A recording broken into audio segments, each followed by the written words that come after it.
Imagine falling in love with a man who buys you coffee in the rain, only to discover he's the future king. Elena thought Adrian was just an ordinary gentleman with a charming smile and too many secrets. But behind his simple clothes was a royal life he could never escape, and a truth powerful enough to shatter her heart. Now, standing in the middle of a glittering palace ballroom, Elena must decide if the man she loves is worth the lies he told to protect his crown. Because sometimes, the greatest love stories begin with a disguise. Don't forget to like and subscribe to the channel for more romantic stories. The first time Elena met him, he was carrying too many books and apologizing to a flower vendor. "I'm sorry," he said with an embarrassed smile as oranges rolled across the cobblestone street. "I seem to have offended both literature and fruit today." Elena laughed before she could stop herself. It had been months since she'd laughed like that.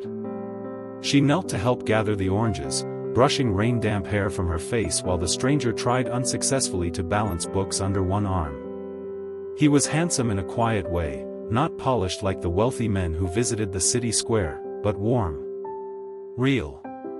"Thank you," he said once everything was rescued. "I owe you." "You owe the flower vendor," Elena replied. His grin widened. "Then perhaps I owe you coffee instead." That was how it began. Not with fireworks. Not with destiny announced by trumpets. Just coffee on a rainy afternoon in the old quarter of the city. He told her his name was Adrian. He never spoke much about himself, only that he worked for the royal household in some unimportant administrative role. Elena believed him easily enough. His clothes were simple, though perfectly tailored, and he rented a small apartment overlooking the river. Still, there was something unusual about him. He noticed things no one else did. He remembered her favorite pastries after hearing them once. He listened carefully when she spoke about restoring antique paintings at the museum. He always walked on the outside edge of the street as if protecting her from puddles and passing carriages alike. And every Sunday evening, he disappeared. No explanation. No letters. Nothing until Monday morning, when he would reappear with that same apologetic smile. "It's work," he would say gently. Elena tried not to wonder. Because when Adrian looked at her, she forgot every reason to be cautious. Autumn slipped into winter, and their love settled into something soft and certain. They spent mornings wandering bookshops, evenings sharing tea by the river, and nights talking beneath strings of lantern light in the city gardens. One snowy evening, Adrian took her hand and kissed her fingers. "You deserve more than I can give you right now," he whispered. Elena frowned. "Who decides that?" He looked away then, toward the palace glowing across the city. For a brief second, sadness crossed his face. But it vanished quickly. On the night of the royal winter masquerade, Elena received an invitation unexpectedly delivered to the museum. She stared at the golden seal in disbelief. "I think they made a mistake," she told her friend Clara. "No one mistakes an invitation from the palace." Elena almost refused to go. Almost. But something inside her, something hopeful and restless, wanted to see the grand halls everyone dreamed about. Wanted to understand why Adrian always looked at the palace like it carried the weight of the world.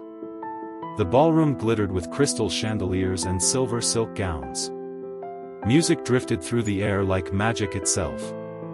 Elena felt terribly out of place. Until she saw him. Across the ballroom. Standing beside the king. Her breath caught. Adrian wore a dark formal uniform lined with gold embroidery. A royal crest gleamed against his chest. Nobles bowed as he passed. Servants stepped aside instantly. And then the announcer's voice echoed through the hall. His Royal Highness, Crown Prince Adrian Laurent. The room spun. Elena stared at him in shock as realization crashed over her. The Sunday disappearances. The careful answers. The sadness in his eyes whenever he spoke about duty. He wasn't a palace clerk. He was the prince. And he had never told her. Adrian turned slowly in the crowd until his eyes found hers. For a moment, neither of them moved. Then he began walking toward her. One step. Then another. The entire ballroom seemed to disappear as Elena's heart pounded wildly in her chest. When he finally reached her, his voice was barely above a whisper. "Elena." But before he could say another word, the queen approached with a smile that made Elena suddenly uneasy. "My son," the queen said smoothly, "aren't you going to introduce your fiancé to the court?" Elena froze. "Fiancé?" She turned toward Adrian, waiting for him to deny it. But the silence that followed told her everything. And just as Adrian reached for her hand, the palace doors opened again. The music stopped. Every conversation in the ballroom faded into stunned silence as all eyes turned toward the entrance. A young woman stepped inside wearing a gown of deep sapphire silk. She moved with practiced elegance, her diamond tiara catching the light of the chandeliers. "Elena," Clara whispered from somewhere behind her, "that's Lady Vivian Ashford." Elena had heard the name before. Everyone had. Daughter of a powerful duke. Beautiful. Graceful. Perfect for a future queen. Vivian smiled warmly as she approached the royal family, completely unaware that Elena's heart was quietly breaking apart. The queen extended her hand proudly. "Lady Vivian has just arrived from the northern estates." Adrian's jaw tightened. "Mother," he said carefully, "this is not the time." "Oh," the queen replied lightly. "The court has waited long enough for your announcement." Elena looked at him then, really looked at him, and for the first time since they met, she saw exhaustion beneath his calm expression. Not deception. Fear. Fear of losing something he loved. Vivian finally noticed Elena standing beside him. Her curious gaze shifted between them. Then, unexpectedly, she smiled.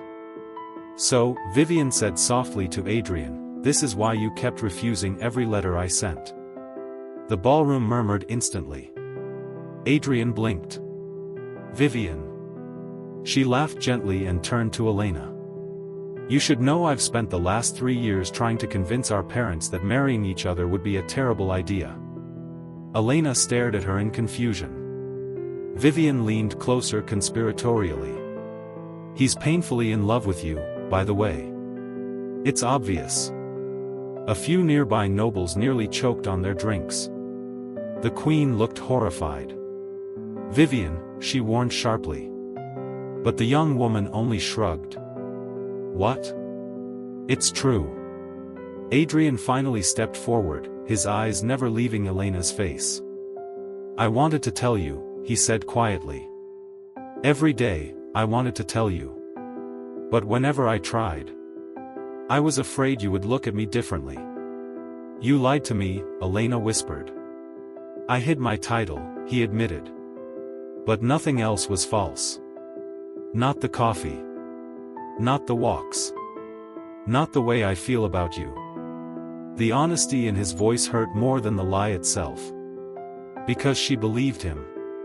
The king, who had remained silent until now, sighed heavily and set down his glass. "Well," he muttered, "this is considerably more dramatic than the trade negotiations." A few guests awkwardly laughed. The queen looked ready to object again, but the king raised a hand. "Enough." His gaze settled on Adrian. "For once in your life, stop looking like a man marching toward execution and say what you actually want." The ballroom became still. Adrian stepped closer to Elena until only inches separated them. Then, in front of nobles, royals, diplomats, and half the kingdom's most powerful families, the crown prince took her hand. "I love you," he said simply. No rehearsed speech. No royal performance.